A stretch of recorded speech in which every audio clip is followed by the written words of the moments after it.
Assalamualaikum warahmatullahi wabarakatuh. Perkenalkan, nama saya Anissa Fitri Rahmatullah dengan NIM 1810301004 dari kelas 5A1. Di sini saya akan mempraktekkan tentang pemeriksaan dan exercise pada kasus fasciitis plantaris untuk memenuhi tugas akhir dari modul muskuloskeletal non bedah yang diampu oleh Ibu Fitriani. Fasciitis plantaris sendiri merupakan kondisi di mana terjadinya inflamasi atau penguluran pada bagian fasciitis plantar yang dimana menyebabkan pasien akan merasakan nyeri di bagian telapak kakinya seperti tertarik ke arah dorsifleksi, sehingga pada saat dilakukan pemeriksaan akan ada keterbatasan lingkup gerak sendi ketika melakukan gerakan dorsifleksi. Kemudian untuk penyebab dari fasciitis plantaris sendiri yaitu karena obesitas dan juga adanya trauma yang berulang pada bagian telapak kakinya, yang dimana fisioterapi dapat memberikan beberapa intervensi yang sebelumnya akan dilakukan sebuah pemeriksaan untuk memperkuat diagnosa bahwa pasien tersebut terkena fasciitis plantaris. Pertama yaitu ada anamnesis. Anamnesis sangat wajib dilakukan saat kita bertemu pasien, di mana kita harus menanyakan identitas pasien seperti nama, usia, kemudian alamat, pekerjaan, yang bisa membantu kita untuk mendiagnosis penyebab dari permasalahan pasien. Kemudian selain itu, kita juga wajib menanyakan riwayat penyakitnya seperti apa yang dirasakan pasien, kemudian sudah dirasakan sejak kapan, dan sakit itu dirasakan semakin parah ketika pasien melakukan apa, kemudian sakit dirasakan ringan saat pasien melakukan apa, dan juga kita tanyakan pasien apakah pasien memiliki riwayat penyakit terdahulu, misalnya kasus yang serupa, atau pasien memiliki hipertensi, diabetes, yang dimana itu nanti akan membantu kita untuk menentukan intervensi apa yang dapat kita berikan kepada pasien,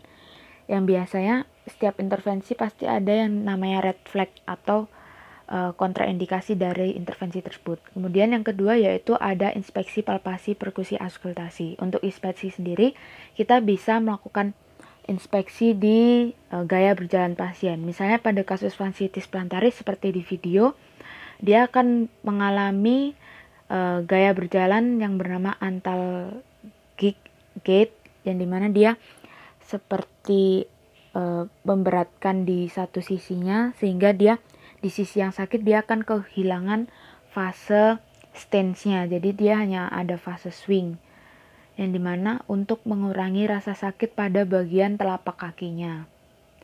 Kemudian selain itu kita juga inspeksi dari raut wajah pasien atau postur tubuh pasien. Kemudian selanjutnya yaitu ada palpasi.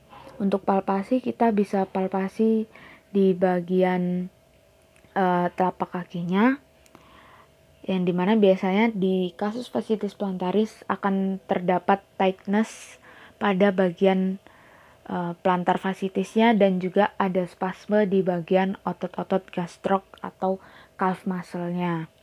Jadi nanti kita bisa memberikan intervensi untuk mengurangi tightness dan spasme. Selanjutnya yaitu pemeriksaan fisik, di mana yang pertama yaitu ada pemeriksaan lingkup gerak sendi menggunakan goniometer. Di sini kita bisa melihat range of motion dari pasien apakah terbatas atau tidak. Biasanya pada pasien fasciitis plantaris akan mengalami keterbatasan lingkup gerak sendi pada gerakan dorsifleksi, yang dimana terjadi peregangan pada bagian fascia plantarnya, dan pasien akan merasakan nyeri saat menggerakkan ke dorsifleksi tersebut. Selain itu kita juga melakukan ke arah eversi dan juga inversi. Kemudian selain itu kita juga bisa melakukan pemeriksaan lingkup gerak sendinya pada bagian palangnya untuk gerakan fleksi, ekstensi, abduksi, dan aduksi. Selanjutnya yaitu pemeriksaan nyeri menggunakan VAS. Dengan ini kita mengetahui skala nyeri yang dirasakan pasien. Kemudian yaitu ada penilaian kekuatan otot menggunakan MMT, Jika pasien dapat melakukan gerakan melawan tahanan maupun minimal dan maksimal dengan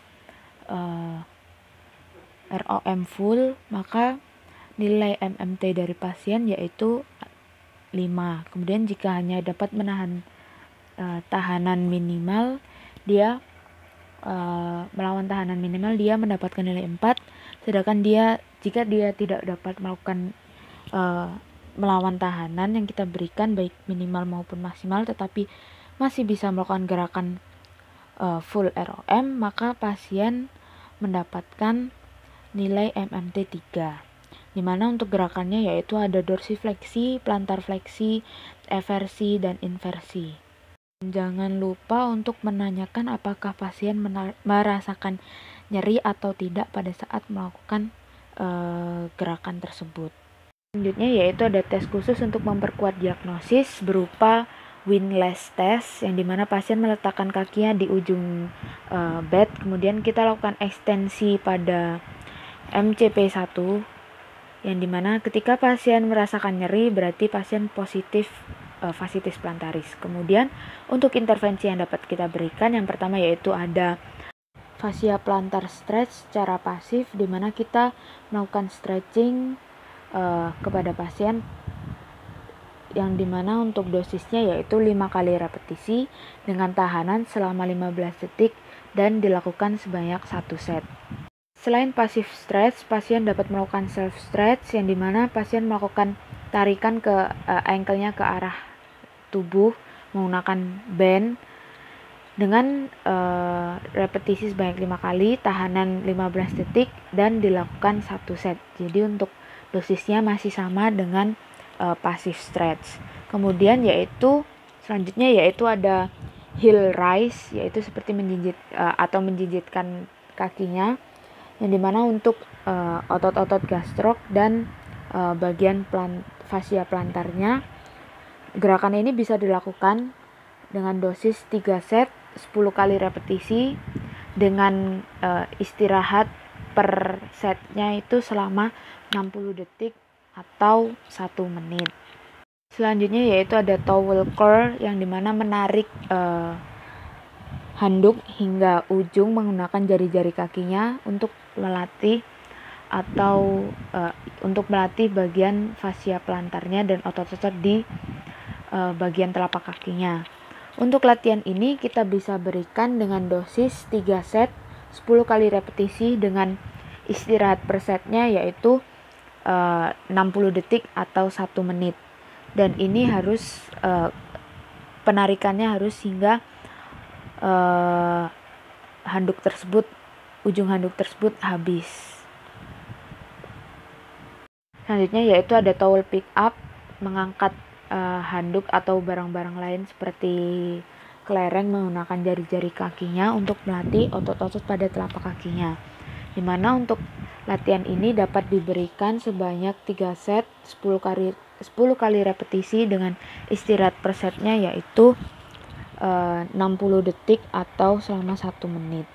Cukup sekian yang dapat saya sampaikan, kurang lebihnya mohon maaf. Wassalamualaikum warahmatullahi wabarakatuh.